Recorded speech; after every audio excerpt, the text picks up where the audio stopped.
जब महावीर स्वामी को शेर की पर्याय में सम्यक दर्शन हुआ तो उसने क्या बदला था? सम्यक दर्शन मतलब सोचने समझने का दृष्टिकोण चेंज होना चाहिए। आप जहां हो, आप जो लिख रहे हो वो लिखो, कोई दिक्कत नहीं। जिस जमाने में 40 करोड़ जैन थे देश में, आबादी जितनी थी उतने जिस जमाने में, तो क्या सब लोग, सबके नाम अलग अलग थे, सबके गोत्र अलग अलग थे? रहा है। अभी नागदा बंधु हैं, ये सब क्षत्रिय, हाँ सभी खंडेलवाल क्षत्रिय, मतलब जैन धर्म है। ये किसी एक जाति से बंधा हुआ संप्रदाय नहीं है। और इस बात को हम सबको समझना होगा कि सौभाग्य से अगर आपको जन्मजात रूप से ये चीज मिल गई है तो इसे पूरे सम्मान के साथ जीवन में उतारो। और अगर जन्म से नहीं मिली, कर्म से मिल गई, किसी निमित्त से हमें ये मार्ग समझ में आया, तो भी ऐसे परम शांत अहिंसक सांत्विक जीवन पद्धति से आप सभी जिए। बड़े बड़े राजपूत राजाओं ने, चंद्रगुप्त मौर्य जैसे सम्राटों ने इस मार्ग को स्वीकार किया। सारे तीर्थंकर क्षत्रिय थे। क्षत्रिय के बिना संभव नहीं है। अभी इतना फोड़ा हो, फोड़ा होने के बाद रियल वानिया होगा तो गाड़ी में बैठ ही जाएगा और रियल क्षत्रिय होगा तो चलता ही रहेगा, क्योंकि मेरे समझ में आता है इससे आप कटते हैं थोड़ा। नहीं, वो कहानी है ना कि शायद द्रोण और और द्रोण उनकी जंगा पर सर रख करके सो जाते हैं और वो ब्राह्मण बन करके उसके पास धनु का अभ्यास करते हैं, शस्त्राभ्यास करते हैं। तो जब वो गुरुजी सिर रख करके सोए रहते हैं, तभी जांग पर बिच्छू काटता रहता है। और जब उनकी नींद तोड़ती है तो देखा कि खून कैसे बह रहा। तो उसने कहा कि इस तरह से जानवर ने काटा, तो तूने पैर क्यों नहीं रखा? तू ब्राह्मण नहीं हो सकता।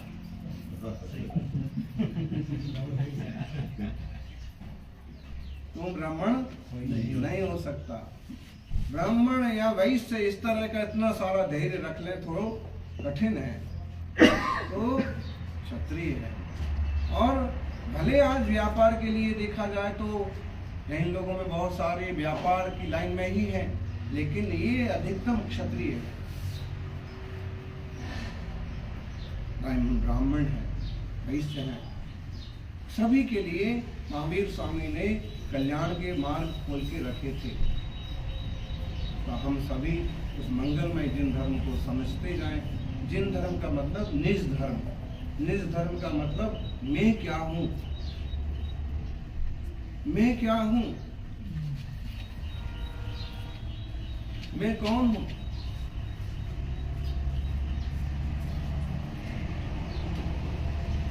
तो आई एम, मैं कौन हूं, मतलब इसमें तत्व की परख। ये तो पक्का है कि ये जो ऊपर से उड़ा हुआ ये तो मैं नहीं हूं, ये तो चेंज होने वाली चीज है। जैसे गीता में कहा है, जीर्णानि वासांसि यथा विहाय।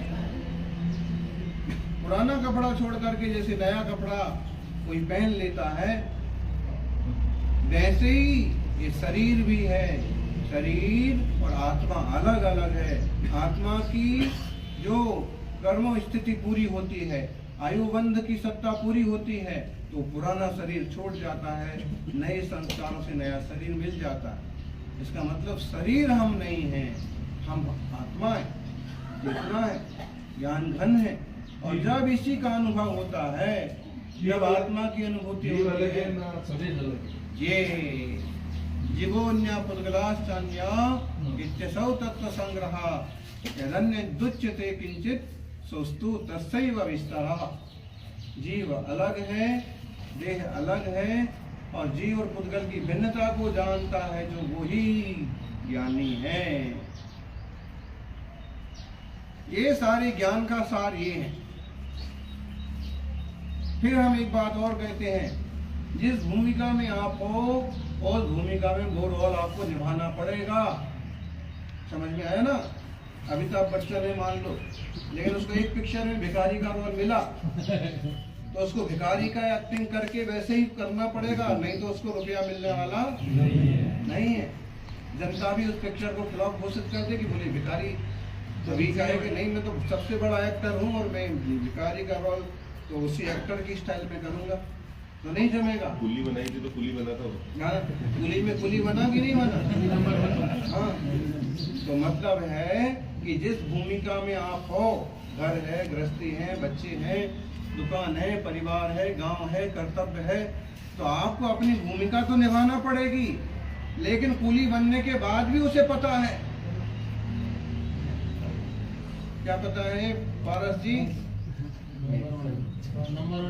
उसके पता है, कुली होते हुए भी उसको पता है कि मैं सुपरस्टार हूँ, भूला नहीं है।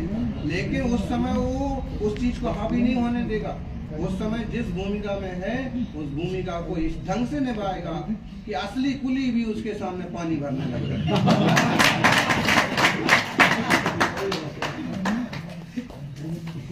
समझ में आया ना? यही समझ लो।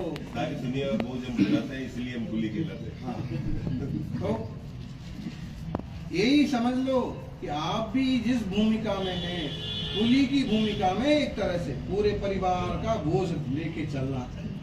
लेकिन एक बात और है, इस तरह की परिवार और इस तरह के माहौल भी सबको नहीं मिलते हैं।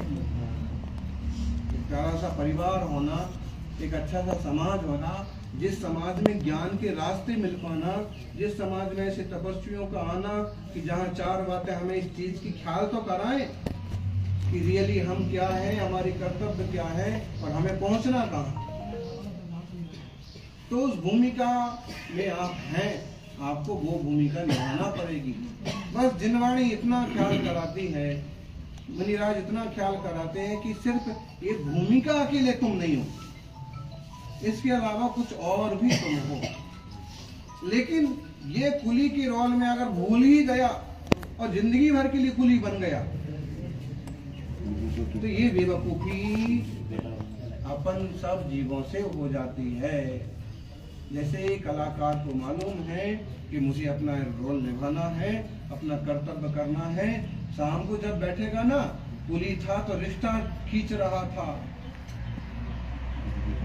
लेकिन जब वो अपना कपड़े वगैरह उतार के, मेकअप उतार करके और जब जाएगा ना घर, तो रिक्शा लेके जाएगा।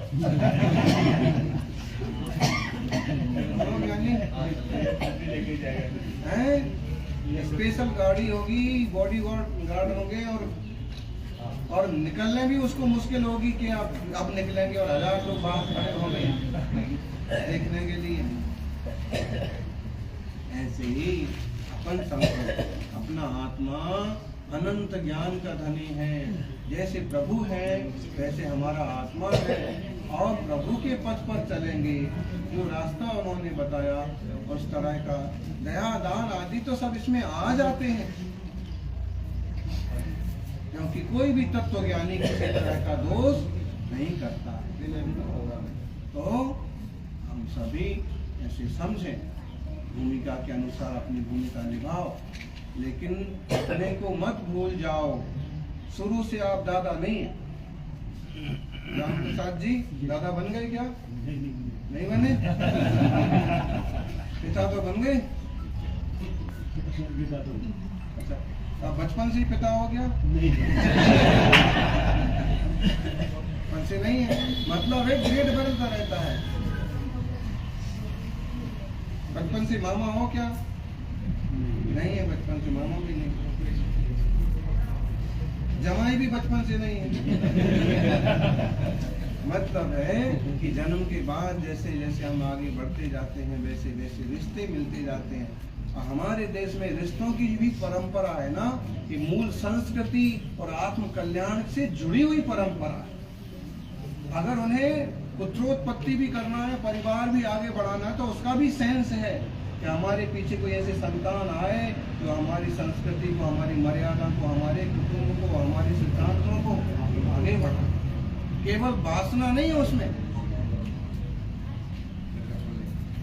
ये तो आजकल मीडिया और दिखावेबाजी में ये सब लगने लगा। बाकी बहुत ही महत्वपूर्ण है हमारी संस्कृति, संस्कार। श्री राम और सीता का चरित्र देखो, मर्यादाओं से भरा हुआ है। और एक सदगृहस्थ का जीवन कितना ऊंचा स्तर का हो सकता है, उसका एक सैंपल गुरुदेव आज की संपूर्ण त्याग करने वाले भगवान महावीर स्वामी का चरित्र देखो। और अगर राजा के रूप में देखना है तो महाराणा प्रताप का चरित्र देखो। एक श्रेष्ठ शासक किस टाइप का होगा। हमने प्रतापगढ़ में कहा था, एक जब उनकी जयंती पर बुलाया था तो राज्यपाल थे वो वीपी सिंह पंजाब के, और केपी राणा वो विधानसभा तक वो आए थे। तो हमने कहा कि क्षत्रिय अगर मुनि बनता है तो महावीर की तरह होता है, अगर क्षत्रिय सम्राट बनता है तो महाराणा प्रताप। मतलब महावीर क्षत्रिय हैं, वो उनके ऊपर कोई कितना भी अटैक करे इतने शांत हैं कि वो जवाब नहीं देते, क्योंकि वो पूर्व विरक्त दशा में है और ये सम्राट की दशा में है। ये विरक्त दशा में नहीं है, वो ऐसा मुकाबला करता है कि सामने वाले के दांत खट्टे कर दे। दोनों विपरीत पक्ष हैं लेकिन दोनों का रक्त एक है। ये चला है साधना, तो साधना भी इतनी कठोर, इतनी निरपेक्ष होती है कि उसे कोई डिगा नहीं सकता, उसे गुस्सा कोई पैदा नहीं करा सकता। और अगर वो राजा है तो उसका मुकाबला कोई नहीं कर सकता। ऐसा अद्भुत यह हमारा देश है। हमने एक प्रसंग और कहा कि लोग शराब और मांस की तरफ जा रहे हैं। अभी हमको यहाँ पर मोटा सावेरा गए तो हमको राजपूत के मकान में रुकना पड़ा। उन्होंने सरपंच थे, उनको आग्रह किया, अच्छे से मगरी पर उनका बड़ा बंगला था सरपंच के। तो फिर इतनी बड़ी बड़ी होटल गुजरात में तो बंद है, लेकिन ये कहाँ से आ गई यहाँ पर? अरे महाराज ने पूछा कि ये कहाँ से आ गई हैं? तो बंद है। उसने कहा महाराज बंद है लेकिन सब चलता है। महाराज ने समझाया कि भाई ऐसा नहीं करना पड़ता है। तो उन्होंने कहा कि हम राजपूत हैं। तो महाराज ने कहा राजपूत है तो ये कर्म थोड़ी करना पड़ते। राजपूत का मतलब होता है रक्षक, क्षत्रिय। ये से व्यसन करके तो किसकी रक्षा करोगे? फिर महाराज दोस्तों के बीच में बैठना पड़ता है, वो फलाना। लेकिन चूंकि जब तक संग रहा तब तक पूरी टाइम उपस्थित रहते थे, सेवा करते थे, खुद लाना मंडप तक भेज के फिर वापस लाना भेजना, तब तक सब चीजों का उपयोग नहीं किया और चुपचाप सारी बोतल उठा करके वहां से लेकिन उन्होंने कहा, तो फिर उनको समझाया कि क्षत्रिय का आचार विचार शुद्ध होता है तभी उसमें क्षत्रिय तो समाविष्ट होता है। ऐसा तो उनको कुछ बात समझ में आई। लेकिन जो समाज में व्यसन चल पड़े हैं शराब के या गुटखे तंबाकू के, तो पतन कराने वाले, वो भूल गया वो अब क्या मुकाबला, किससे मुकाबला करेगा, वो क्या योजना बनाएगा।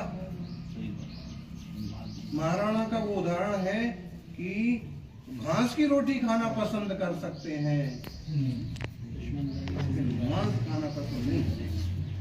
वो उदाहरण घास की रोटी खा के भी विजय प्राप्त की, तो और उसकी सेना ने भी घास की खाई होगी।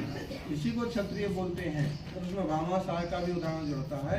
बात कहना ये चाह रहे हैं कि हमारे देश में वर्ण व्यवस्था है, धर्म व्यवस्था है, या जो भी चीजें हैं, संस्कार, संस्कृति, शादी विवाह की व्यवस्थाएं हैं, ये महत्वपूर्ण है। और उसमें हम इतने सौभाग्यशाली हैं कि हमें तो और वो मार्ग मिला है जिसमें समझदारी के सारे एंगल। आप भेद विज्ञान, आत्मकल्याण के मार्ग पर चलना चाहते हो, तत्व ज्ञान करना चाहते हो, तो इस टाइप से चलो। आत्मा अलग है, देश अलग है, और ऐसे वेद विज्ञान के बल पर मुनि महाराज ऐसे तपस्या करते हैं। एक बार भोजन पानी लेके केवल तीव्र उष्णता में भी पद विहार करना, ये बाह्य तपस्या। और अंतरंग तल्लीनता तो और गहरी होती है और शुद्धात्मानुभूति की होती है। यानी शुभ और अशुभ से भी आगे बढ़ो, अशुभ तो छोड़ो, पाप तो छोड़ो, पुण्य करो। लेकिन पुण्य करते करते उसी में मत डूबे रहो। कभी कभी निजात्म तत्व का विचार करो, 5-10 मिनट सामायिक करो और अपने चैतन्य घन आत्मा का स्वाद चखो। आत्मा ही परमात्मा बनता है।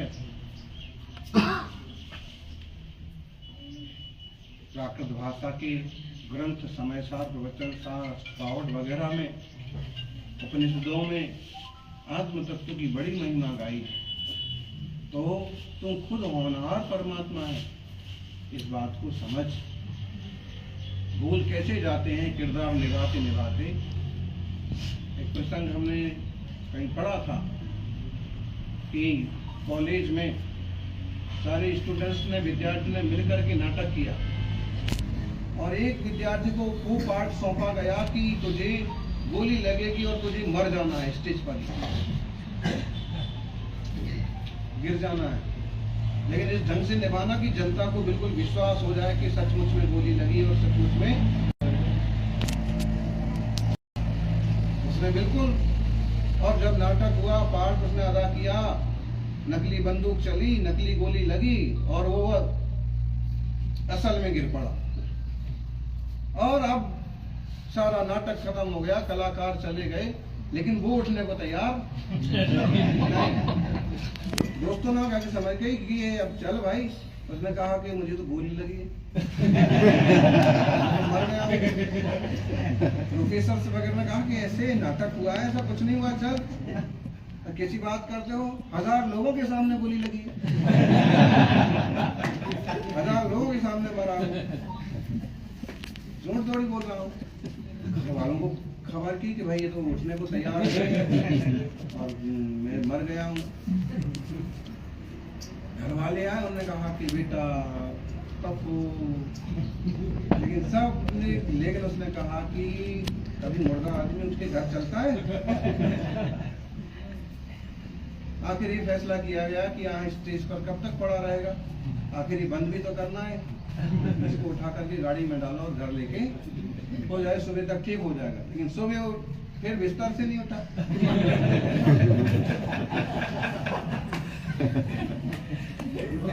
फिर उसको उठा करके ले गए तरह तरह के डॉक्टर्स के पास, लेकिन किसी भी डॉक्टर की बात समझने को नहीं। फिर मनोविज्ञानी के पास लेके गए, उसने भी देख तू बोल रहा है, तू देख रहा है, तो देखने और बोलने वाला आदमी मर कैसे सकता है? मैं कहा कि हो सकता है, विज्ञान के जमाने में कुछ भी नियम का पक्का होगा, तो चलता है, रोबोट को तो बोलता है। डॉक्टर्स ने आखिर उसने कहा कि देख बता, मरे हुए आदमी का खून कैसा होता है, जिंदा आदमी का खून कैसा होता है? जिंदा आदमी का खून तो बढ़िया होता है, चलता हुआ होता है, गर्म होता है, लाल होता है। तो मरे हुए आदमी का ठंडा पड़ जाता है, पानी हो जाता है। देख मैं तेरा खून निकालता है। सुई लगा करके उसने खून निकाला, देख कैसा खून है,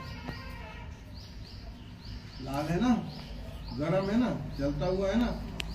मैं कहा हाँ है तो सब, लेकिन डॉक्टर साहब आज मुझे ये बात मालूम पड़ी कि मरने के बाद भी खून ऐसा का ऐसा रहा।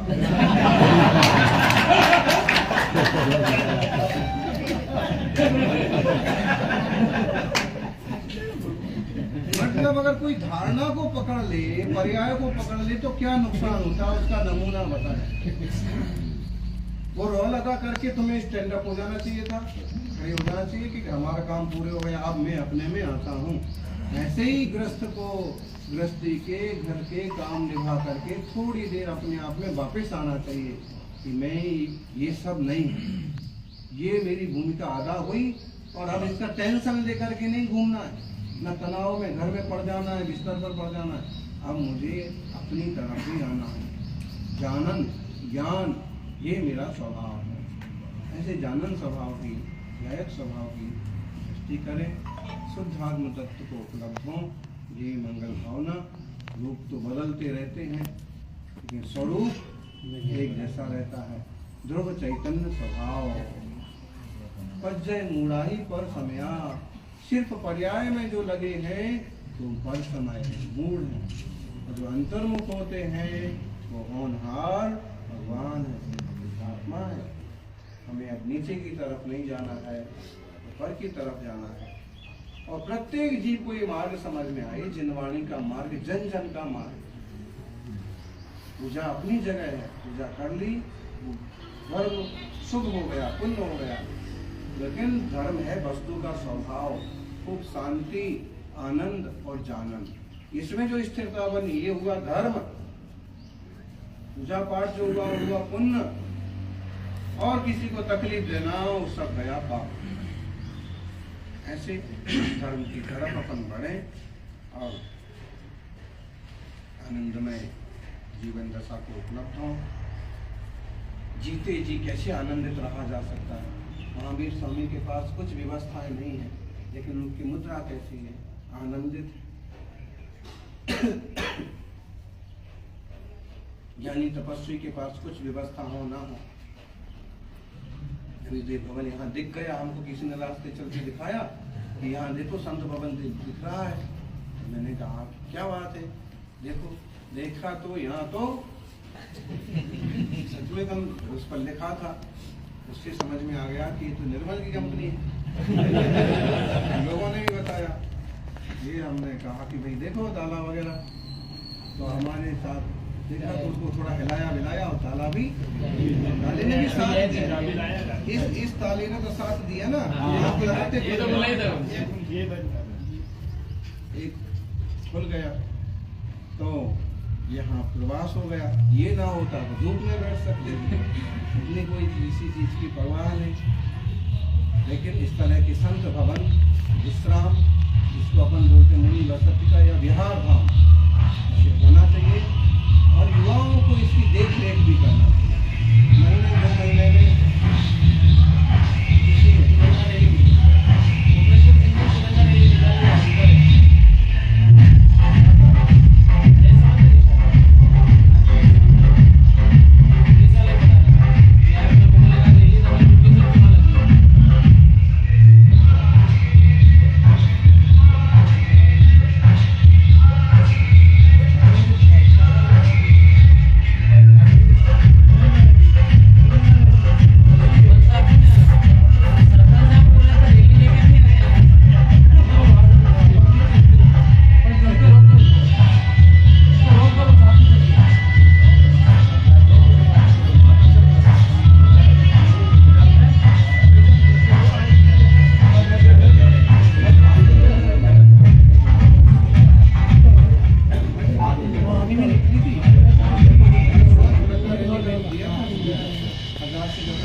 चलिए आज अपन यही विराम करते हैं।